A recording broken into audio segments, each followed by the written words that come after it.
comment chercher dans un dictionnaire de langue française? Quelles informations peut-on trouver? Alors, tout simplement, un dictionnaire est organisé par ordre alphabétique. Voilà. Donc, mandataire vient avant mandaté. Les deux termes présentent la même orthographe jusqu'à mandate. Et à partir de là, le A vient avant le E dans l'alphabet. Donc, mandataire vient avant mandaté. Le A ici vient avant le E ici.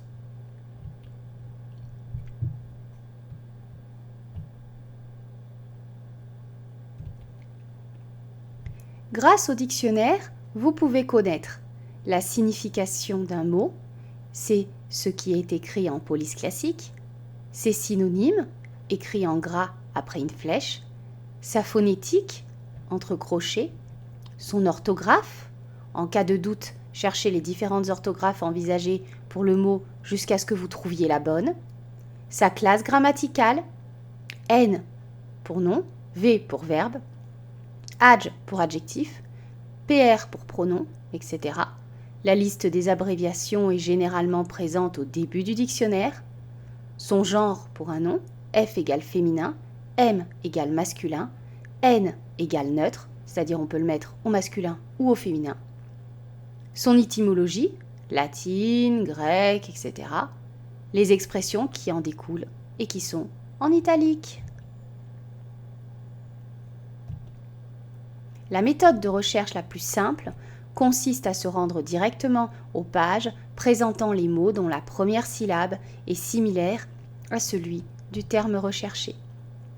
Pour chercher maniable, il faut aller directement là où se trouvent des termes comme mansarde, manquer, manipulation ou encore manoir. Tous ces mots débutent par man et se trouvent forcément à proximité du mot que vous cherchez dans l'ouvrage. Cette méthode est celle que vous devez mettre en pratique en premier lorsque vous commencez à utiliser un dictionnaire de langue française. Une fois que vous avez assimilé le principe, vous pouvez essayer d'autres méthodes de recherche plus efficaces. L'en-tête du dictionnaire, un autre indice à ne pas négliger. Référez-vous au mot présent à l'en-tête de chaque page. Notez que dans 2 pages présentes côte à côte dans le dictionnaire, le mot présent à l'en-tête de la première page désigne le premier mot de cette page. Pour la page suivante, le premier mot visible à l'en-tête se réfère au dernier mot de cette page, la page de droite du dictionnaire. Prenons par exemple le mot maniable. Il suffit de se référer à l'en-tête des pages pour retrouver rapidement ce mot.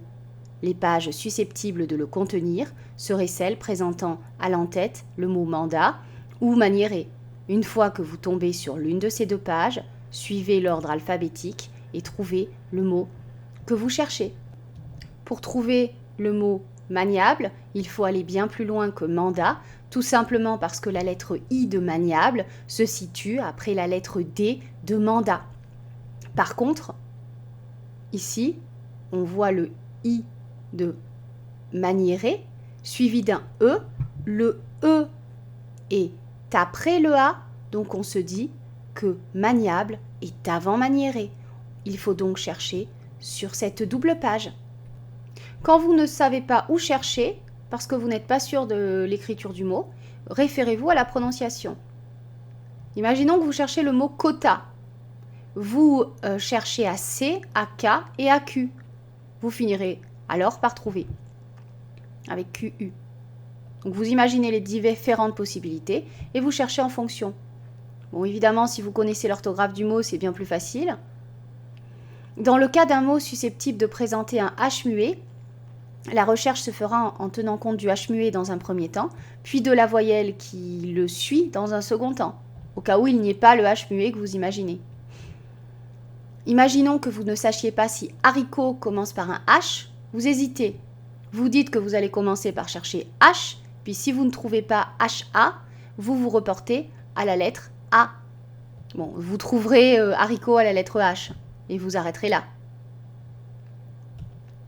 Fiez-vous au contexte.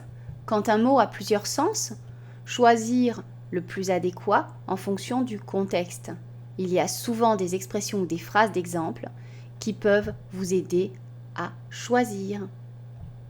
Autres informations à connaître.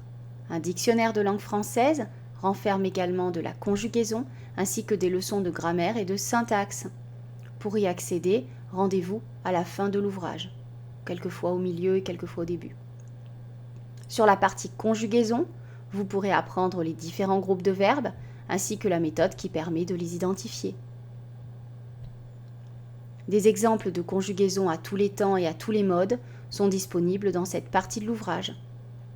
Les exemples en question présentent généralement la manière de conjuguer les 3 groupes de verbes existants, premier, deuxième, troisième, et vous pourrez avoir accès à des leçons de syntaxe, d'orthographe, etc.